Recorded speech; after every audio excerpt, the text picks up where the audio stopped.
Olá, pessoal. O Ministério da Previdência Social divulgou a nota técnica número 203 de 2024. Essa nota técnica ela busca esclarecer a classificação de rating dos ativos e principalmente o que é considerado um ativo de baixo risco de crédito.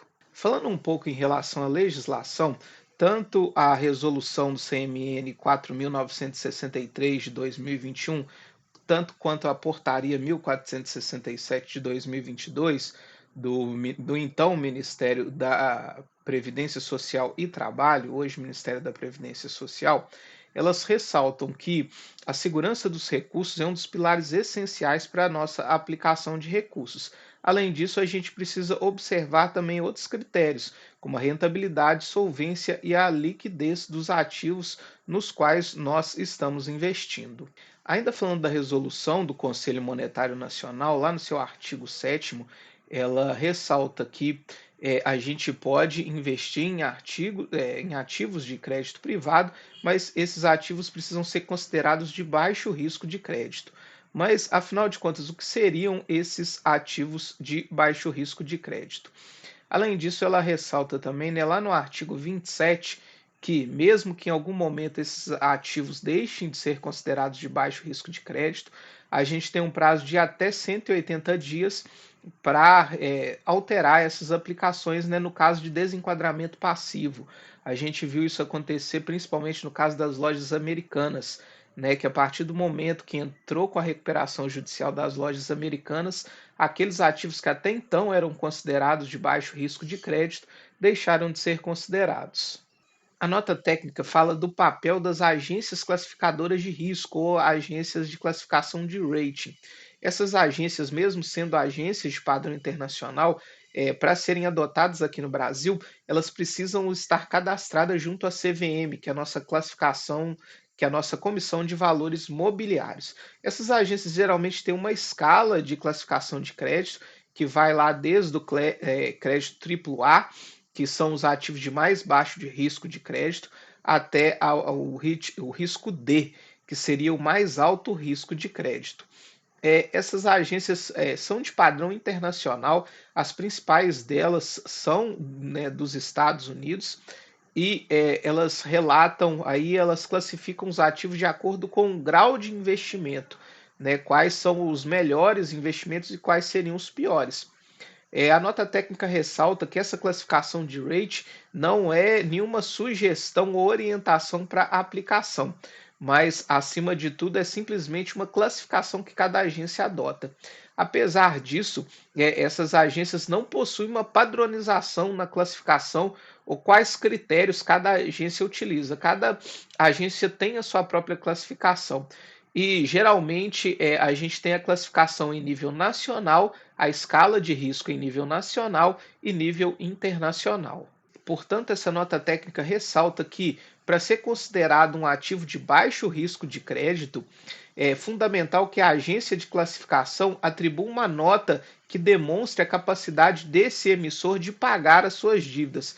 Quando nós estamos falando de risco de crédito, nós estamos falando na capacidade daquele emissor, daquele título, em honrar os seus compromissos, tanto de pagar o principal que foi aplicado, também como os juros que foram acordados no momento da aplicação daquele recurso. Então, qual é a capacidade de pagamento daquela instituição, daquele emissor do crédito? É isso que a gente está buscando classificar aqui quando a gente classifica o risco de crédito de determinado ativo de renda fixa.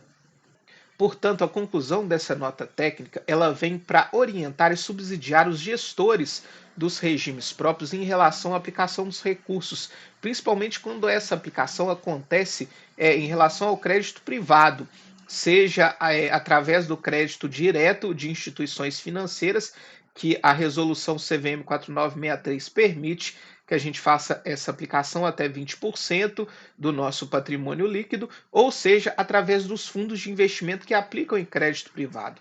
Então, essa normativa ela reflete a preocupação em garantir a preservação do patrimônio do RPPS, como também a sustentabilidade de suas operações.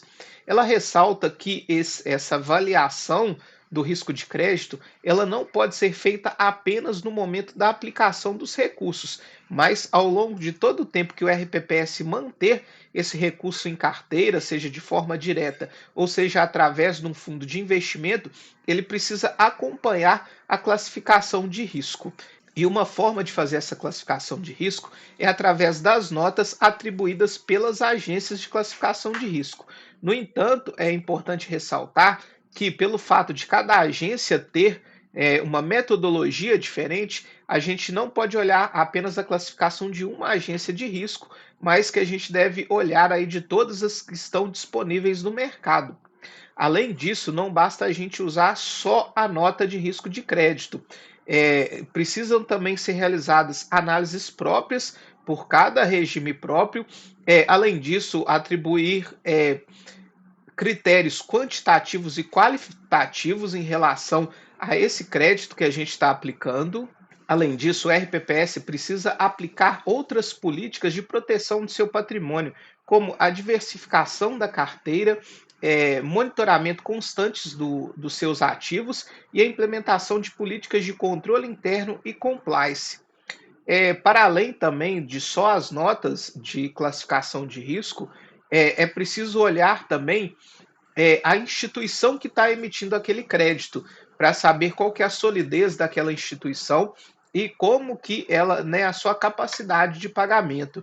E quando a gente fala também das instituições financeiras, a gente precisa entender qual que é a solidez dessa instituição e quando a gente vai aplicar diretamente em ativos de instituições financeiras, a gente precisa saber que antes de tudo a gente precisa realizar o credenciamento dessa instituição, que é mais um mecanismo de segurança que nós temos. Então, a conclusão da nota técnica é que a classificação de risco por parte das agências de rate é um dos principais instrumentos que nós temos para determinar se um ativo é ou não de baixo risco de crédito, mas, além disso, outras atitudes e outras políticas de controle de risco precisam ser adotadas pelos nossos regimes próprios.